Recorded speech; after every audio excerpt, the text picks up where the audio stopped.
Well, I'm just going to say it. Legendary status is where I would hold my guest, Dan Reagan, in the sports media and broadcast television space. He joins me on the Honest Nothing podcast. I'm Bryan Fenley with Tennis Channel, Fox Sports Radio, and this is a place where we're going to learn about Dan, not just from a work perspective and all the cool stories and everything he's done. He's a great author. We're going to touch on that as well, a family man. But yeah, we're going to learn about all sides of Dan and really get an introspective look on him. Dan, I'm excited that you are on, and I know I've had a lot of your friends on, so it was just a matter of time until we got you on. Thanks for doing this. Oh, thank you so much, Brian. You're very kind. I'm really happy to be with you today. So I know the poster behind you, and I know that you're fully enthralled in writing and keeping tabs on classic rock. What is it about the enjoyment of studying history that means so much to you? Wow. That's a great question. And the way you put it, history, that was my favorite subject in school. Um, that's at least through grade school anyway. And then I got to high school. And after American history, I kind of stopped. But I was always a fan of rock and roll, and I'm a fan of sports history, love the baseball. I revere the Baseball Hall of Fame. For the last many years, I've gone up and volunteered on induction weekend. But as far as this, classic rock and roll, always, I'm the youngest of five. And so I grew up around my siblings listening to the Beatles and the 60s music and 70s. Sure. And so it was something that immediately caught my attention. And I, from probably in my early teenage years, when I really got immersed in classic rock and roll, I was always enthralled with the meaning to the songs and the lyrics to the songs and what does this song mean. And I think it was I'm by nature, I'm not a very curious person. I take people at face value. If you tell me something, great. Um, but I do like to do research when it comes to subjects that I like. Then I'm more curious. Um, and so, like with sports, I dig deep, and with music, I tend to dig deep. And when I was growing up listening to the music, when albums came out, and they started to put liner notes in the albums, that really caught my attention. They would tell me, who wrote the songs, who produced the songs, and then the lyrics sometimes would come, and I was always interested in that. And so eventually, I took it to the next level. And when the genesis really of my books, Classic Rock Songs Revealed, um, when John Lennon was murdered, that had a really big impact on me. He was my favorite Beatle. So and the Beatles being my favorite group other than Chicago, um, Lennon's of death had a big effect on me. And a couple of months after his passing, Playboy did release a series of two interviews they had done with him.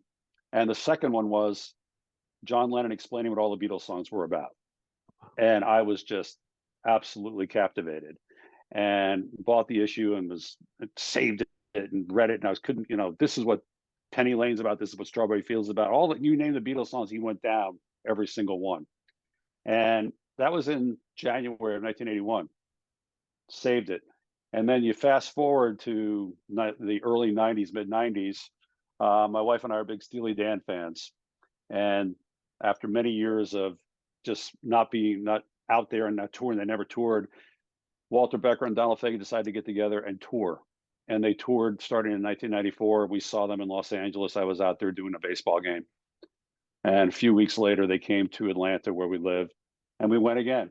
And after that concert, we got in the car, and my wife said to me, "Weren't they great?" And I said, "Yeah." And she said, "Don't you wish that there was a book that described what all their songs were about?"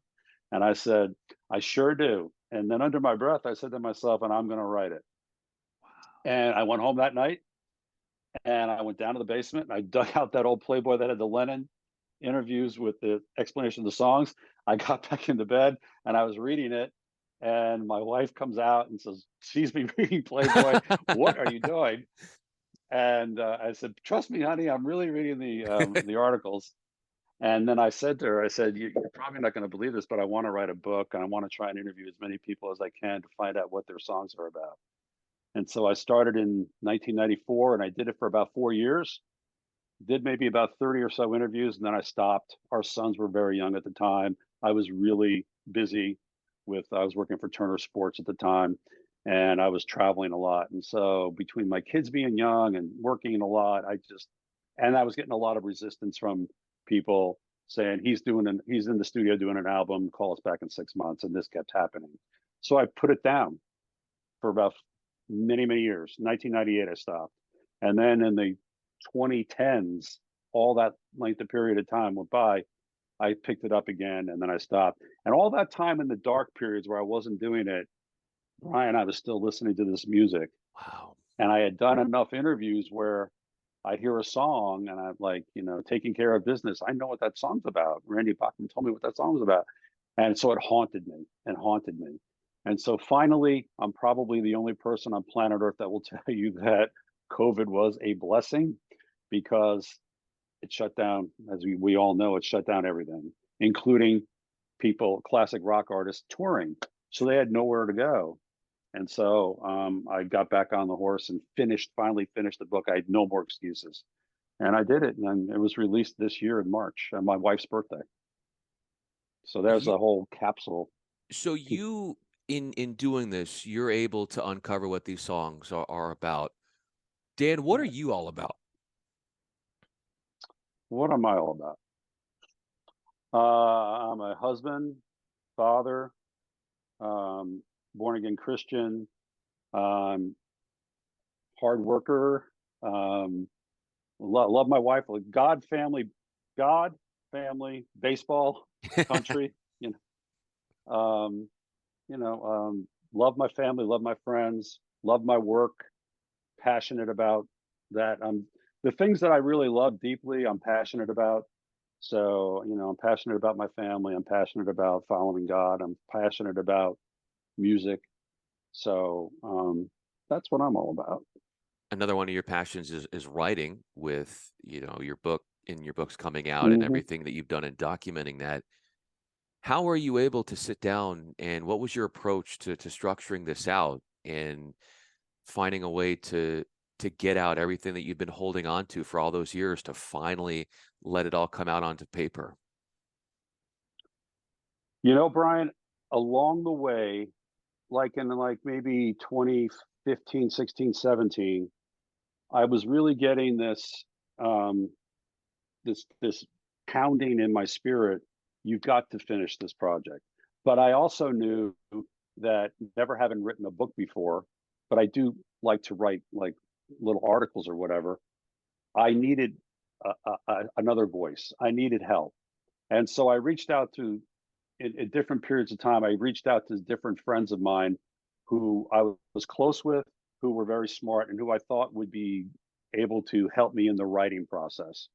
And so I'd reach out one by one, and some of them were reluctant to take it, and some others, yeah, let me give it a try. And then I'd give them transcripts of interviews that I did, and I'd say, here, follow this pattern. I've written a chapter on the Doobie Brothers. Make your chapter look like this.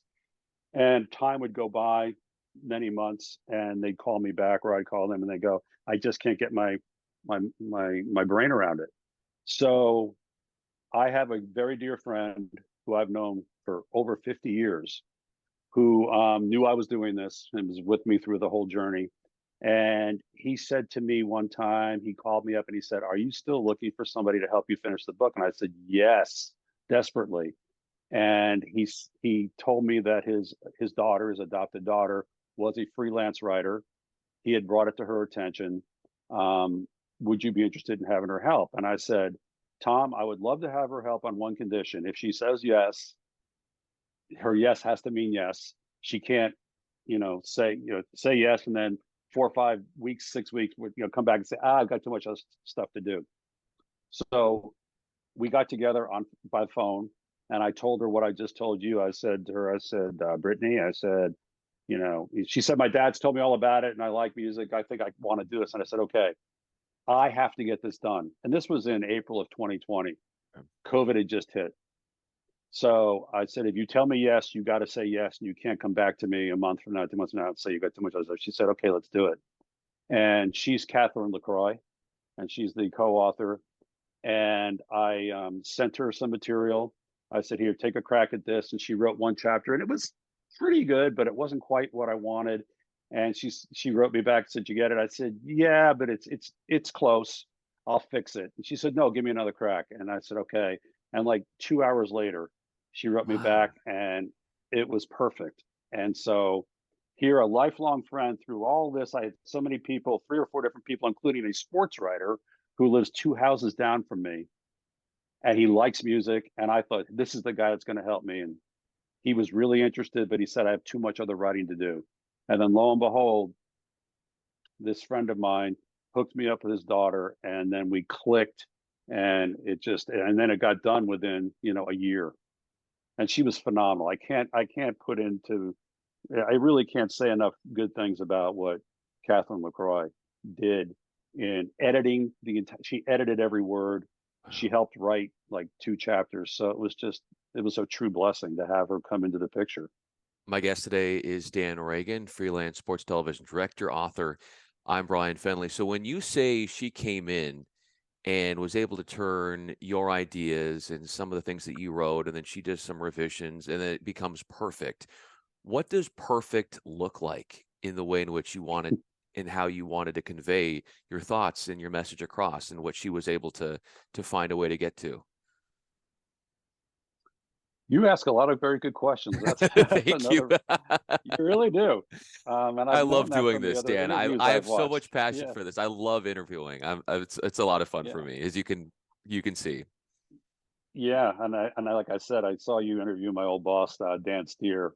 Um, uh, so what my idea was of perfect um, wasn't we didn't really line up with what Britney's did. I had like in the book each song. There's an introduction to each song, okay, and it tells you who wrote it and produced it, et cetera, et cetera. There are little notes. That was her idea. When I sent her the material that I had done, there were certain songs that it was in the top 10. I put like a footnote. Okay, this song hit #1 in the Billboard charts in April 1974 and was there for 6 weeks. That was it. I sent that to her, and then she wrote me back and she said, I think that note should go in the front of the story, not the back. And I'm like, huh. And I ran it by my wife, and I ran it by another buddy of mine who's really immersed in music and was a disc jockey for 35 years. And they both agreed with her.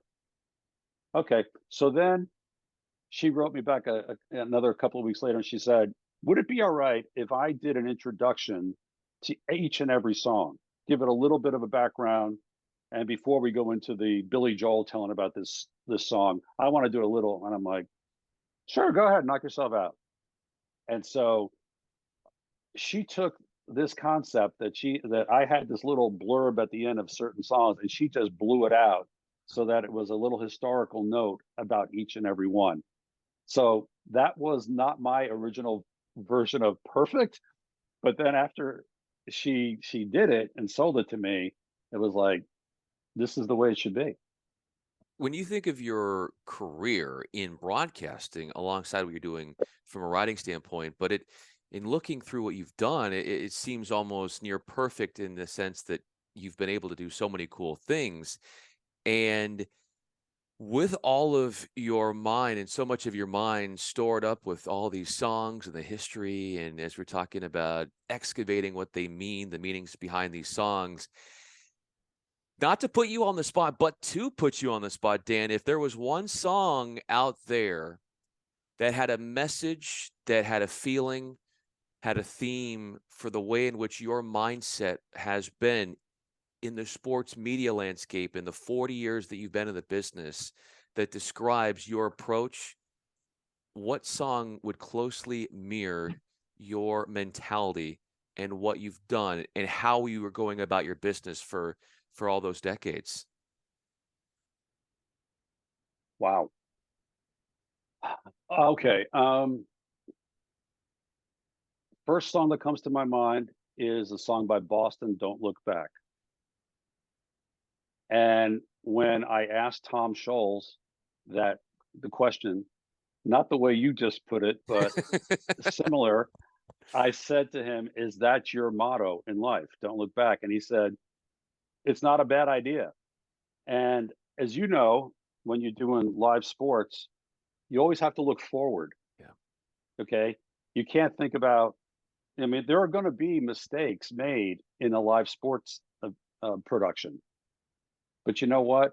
The difference between live and tape is if it's on tape, you can go back and fix it. And I 99.9% of the work that I did in my 40 years was live. So, and there were screw ups, and I screwed up plenty. And but you can't sit there and wallow in it. You have to look forward. You can't look back.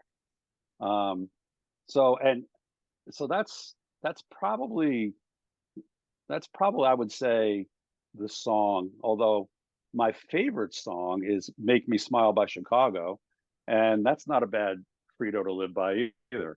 But as far as the question you asked, I would say, and how you could best apply it to what you're doing is don't look back, don't wallow in what could have been. Look at you learn from your mistakes, but you got to look forward and move on. And also, I mean, the great Jimmy Valvano, his great motto was don't give up, don't ever give up. So that's not a song, but it's a great slogan. Thinking of all these slogans, and obviously with you working in live television for most of your career, and saying that, look, you can't go back because obviously things happen, and you just got to act as if we, got to put that behind us. It's sort of like, Dan, it's an athlete out there misses a couple jump shots, and all of a sudden you got to forget those because you can make your next one, as you've done time and time again in your sports career. But if you were to go back and allow yourself a chance to go back in the past, what about your past in the business, if you could change the time space continuum or whatever it is, where you could revisit, where would you find yourself? Where would I find myself? Where would you want to go back to in your career, where um, a part of it that you wish that you were still doing? Or, I mean, there's so many cool things that you've been able to do, Dan, but to sit back and to say, gosh, if only we could do that one more time, or if only I hmm. was with that group of people in that production truck. And you go back to that, you find your mind going back to that. For as much as you are trained to think ahead and to not look back, your chance to look back, and when you do, what comes to mind? Okay, so now I get where you're going with that. Okay, so I spent 9 years working for Turner Sports, and every one of those 9 seasons, I directed the Braves. They finished in first place, and they were sending out Greg Maddux, Tom Glavine, John Smoltz, Kevin Millwood, Denny Nagel, whomever. But on 3 out of the 5 given days, I got the chance to watch a Hall of Fame pitcher do his craft and do it at the highest level. Um, and doing those games was so much fun, not just because of the greatness that was being, I mean, on those Braves teams between Glavine, Maddox, Smoltz, there was Chipper Jones, Bobby Cox, Fred McGriff, who just got voted in by the Veterans Committee, John Sherholz. That was such a great period of time for a baseball nut like me to be. I was actually getting paid. I was telling people, they'd say to me, "Oh, you have such a neat job," and I'd say, "Yeah, it's not bad. I get paid to go watch Greg Maddux pitch and Michael Jordan in the winter time. I was doing the NBA on TNT, and I do a fair amount of Bulls games. So, and the crew that I worked with, I mean, we at Turner Sports on those Braves games on TBS. I mean, Glenn Diamond was the producer, and he was so much fun to work with. And Skip Carey, the late Skip Carey, and Pete Van Wieren and Don Sutton, God rest their souls, they were phenomenal. And the camera guys and the tape guys, we were just a big close knit family, and it was probably, and that's not to take anything away from my roots in New York, where I cut my teeth, and I got, really, really great memories from there. But to answer your question, if I could go back to that one period of time, I wish I could go back and direct another Braves game that Greg Maddux is pitching, because in my house, between my wife and my sons and I, if we say the master, we all know who we're talking about, because for me, he was the best pitcher of his generation, and so to get to watch him pitch was the best. What's different about directing a game that he was pitching in comparison to any other pitcher that was out there that you were directing a game when it comes to the Braves back then? Well, for one thing, the games went quick. The games went very quickly. I can't tell you how many games were that he pitched, with under 100 pitches and under 2.5 hours or less. So it moved. But he was just so cerebral. I mean, now granted, he and Tom Glavine both were given a generous strike zone. Back then, it wasn't like it is now. I mean, the catcher, whether it be Eddie Perez or Charlie O'Brien, whoever was catching Maddux, or if Glavine was pitching and it was Javi Lopez, they'd sit this far off the plate. They hit the mitt and they got called, they got the strikes. So, but watching him pitch and watching him carve up batters was just, it was amazing. It really was. And like I said, he'd go out there and have 7, 8, 9 pitch innings and done. And I remember one night he pitched a game. It started at 7:10. I lived about maybe 16, 18 miles from the ballpark. I was in my house and walked into the bedroom at like 5 minutes to 10 and startled my wife. And she watched, she goes, "What are you doing here? What happened? Did the game get rained down?" And I went, "No. The master, 2 hours, 22 minutes, done." It was really special. It was really special watching him pitch. And then to share that sports fandom with your kids and your family. Yeah. You talk about a tight-knit group that you worked with from a broadcasting standpoint. Yeah. What does that tight-knit family look like from the nucleus of your family and your kids, and how you were able to get them to share that love of baseball, Braves baseball, as they were growing up? Well, so when I met my wife, on one of our first dates, she told me that she liked football. She was from Northern Virginia, and her father was a big Redskins fan. And she said, "So I like the Redskins. I know football, but I don't know anything about basketball, nothing about baseball, nothing about hockey." And I said to her, "If this relationship's going to go anywhere, that will change."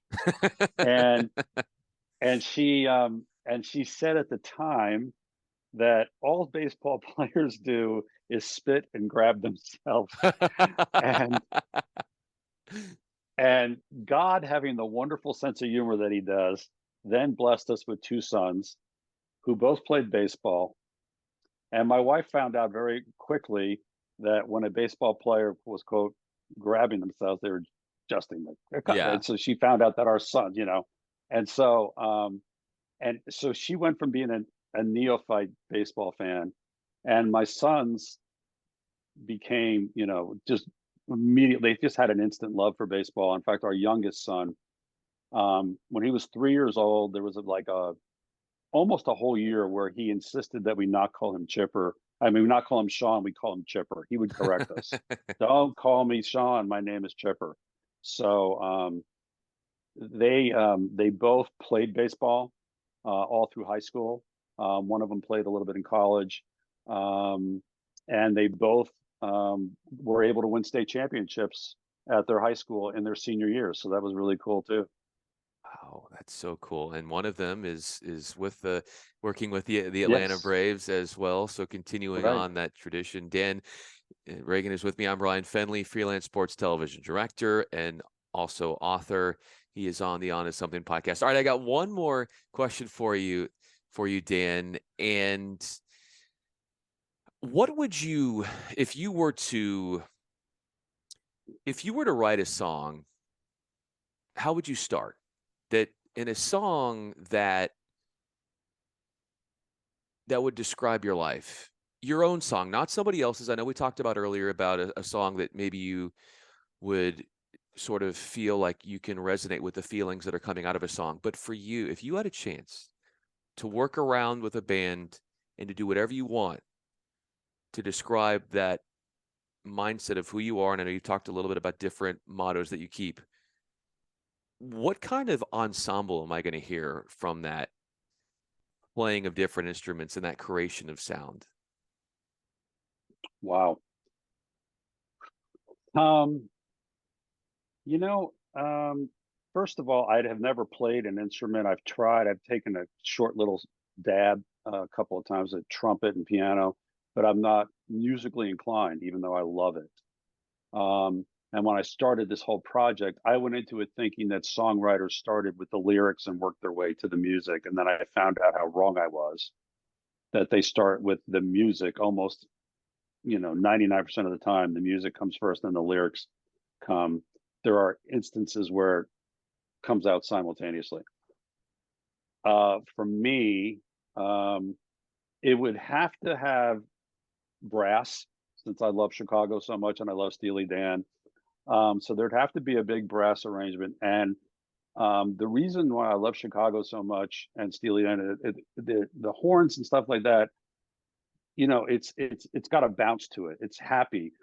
Brian, I've had a very, very incredibly blessed life. So if I were to write a song about my life, it would have to be up tempo, and it would have to convey that look how lucky and fortunate and blessed I've been. I've got a great wife. I've got two great sons. I've had, a really blessed career. I've worked with so many amazing people, so many, wonderful people in the industry that are very dear friends that, you know, um, Emerson, Lake and Palmer has a song called Lucky Man. And my wife and I say, that's my song, Oh, Lucky Man. So, I mean, I don't have to write my own song because ELP has done it. Lucky man. I'm a very lucky man. I'm a very blessed man. a lucky man who has been able to channel in that love of music into two volume sets of books, Classic Rock Songs Revealed. All who are listening, how do they get it, Dan? Where can they go? Can they go online? What's the way to go? Well, thank you for asking. I do have a website. It's classicrockssongsrevealed.com. And if they go to that website, they can read excerpts. They can order their book. They can read the foreword to the book, which kind of tells a little bit of the story that I told you, with the whole John Lennon inspiration and stuff. So it's all there, classicrockssongsrevealed.com. They can order one or hopefully both sets. And if they want it signed, I'm happy to sign it. Nothing makes me happier than signing books for people. And makes a great Christmas present, although at this point it'd be a little bit late for Christmas, or birthdays, or for any gift, any occasion. And what's happened, I've been very blessed in that the sales have been going very well beyond my wildest expectations, and many people have come back and after purchasing it have come back and purchased more for their friends, which is extremely gratifying. So we're going to keep that momentum going. Everybody, go get it. You know how to do so. And in the meantime, Dan, as we wrap up this chat, it was fun to play the jukebox of different stories of your life and your career, and so many neat, reflective moments that you were able to share with me. Dan Reagan, I'm Bryan Fenley. Dan, thanks so much for doing this. Really appreciate it. Bryan, thank you. I really, really enjoyed it. It was really my pleasure. And thanks for asking so many wonderful questions.